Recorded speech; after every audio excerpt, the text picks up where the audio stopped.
আমি থাইল্যান্ড আসছি গতকালকে দুপুরের দিকে এই হোস্টেলটা উঠেছি ব্যাংককের।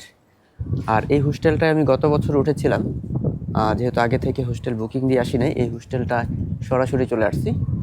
আর আমি দীর্ঘ সময় রেস্ট নেওয়ার পর ভাবলাম যে একটা ভিডিও করি, কী নিয়ে ভিডিও করা যায়, ভাবলাম যে আমি হোস্টেলটা একটু দেখাই, হোস্টেলের পরিবেশগুলো কেমন হয়। এটা হচ্ছে রিচ 8। এই হোস্টেলটায় মোটামুটি 1 2 3 4 5 তলার একটা হোস্টেল। আর এই জায়গাটা হচ্ছে থাউসান রোডের পাশে। আমি একটু ভিতরের পরিবেশটা দেখাই।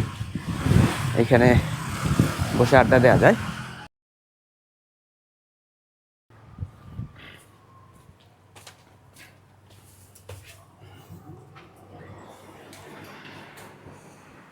এখানে একটু জগিং করার ব্যবস্থা আছে। এটা হচ্ছে রিসিপশন।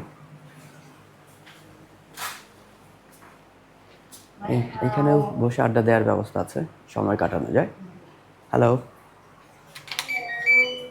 এখানে সুন্দর একটা ডগ আছে, খুব সুন্দর করে হাঁটে। হ্যালো।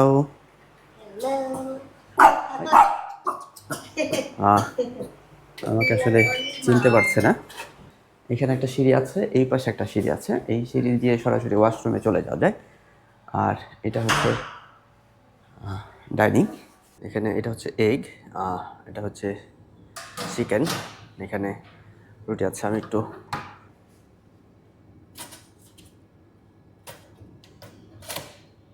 জুস আছে, দুধ আছে। এখানে গরম পানি, ঠান্ডা পানির ব্যবস্থা আছে। এখানে কিছু স্ন্যাক আছে। এখানে কফি আছে। একটা মেশিনে অনেক রকম কফির ব্যবস্থা আছে।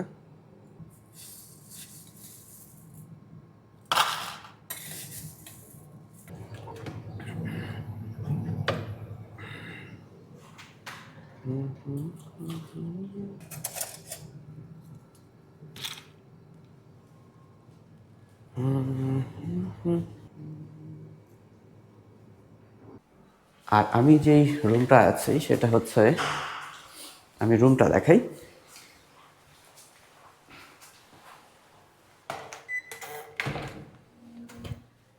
এটা হচ্ছে আমার রুম। এসি ঠান্ডা হয়ে আছে, মাত্র বোধহয় এসি বন্ধ করলো। আর এটা হচ্ছে আমার বেড। এই বেডের ভাড়া পড়েছে 350 বাত। 350 বাত মিনস হচ্ছে প্রায় 1600 টাকার কাছাকাছি হবে। এটা হচ্ছে বেড। এখানে 4টা বেড আছে। বেডগুলো এইরকম। এখানে ল্যাপটপ রেখে একটু কাজও করা যায়, সাথে পাওয়ার আছে। এখানে একটা কেবিনেট